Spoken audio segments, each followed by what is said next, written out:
Yan ang toasted ko, guys. Ang ganda.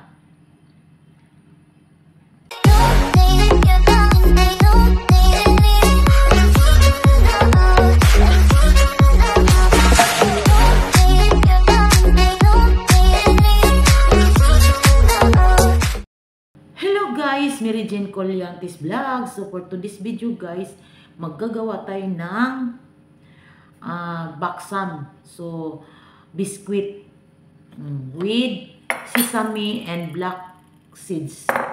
So yan, may tatlong itlog tayo. Pero oats ito guys, i-mix ko sa all-purpose flour.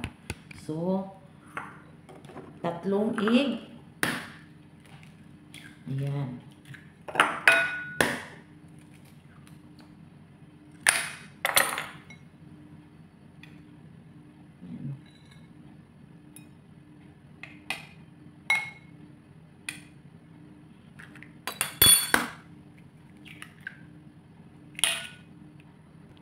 So, ayan, ano lang natin yung egg, guys. Tapos, tatlong sugar, tablespoon. Give powder ko, guys.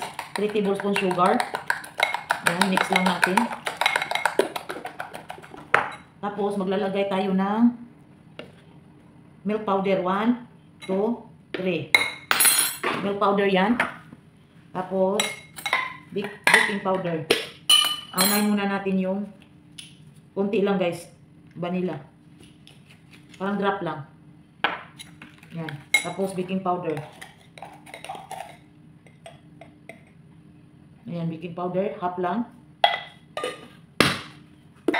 At i-mix natin. May butter guys. Yung butter, 100 grams, but 75 lang. May 1/4 na tira. Hindi ko inubos. Yan, i-melted lang natin.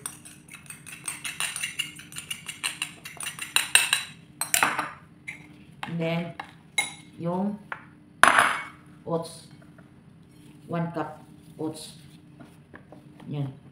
At half cup na all-purpose flour. So, i-mix lang natin siya padandahan, guys. Yan.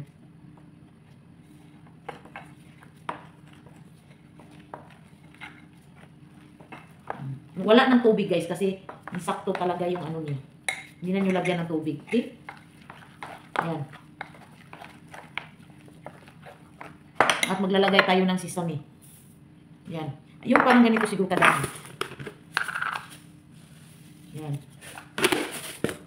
At i-mix natin. Yung kunting oats guys, itapos na lang natin. Yan.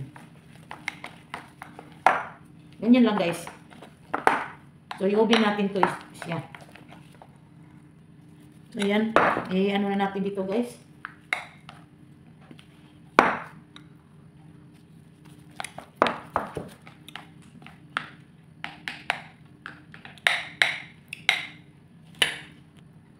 I-flatten lang natin guys, ng ganito guys. Yan. Ay. Para, yan.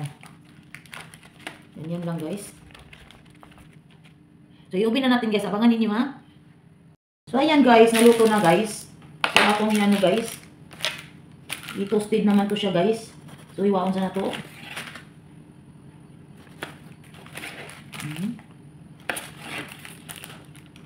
Slicing ng 3. See? Yan. So, i-toasted natin sa air fry. Yan. Bilis lang guys kasi manipis. Alright. Parang toasted siya guys. So, i-air fry naman natin siya.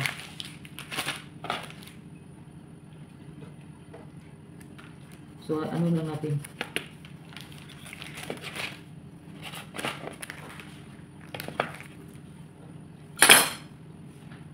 So, dito natin siya.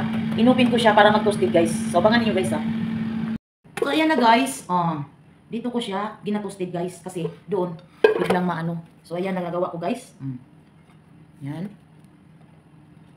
So, 1.5 cup. Yan ang nagawa ko. So, ang dami no. So, yan. Ang dami guys no. Yan ang toasted ko guys. Ang ganda. So, tikman natin.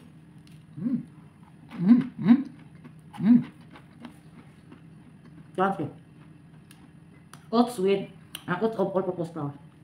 Yun lang. Thank you for watching.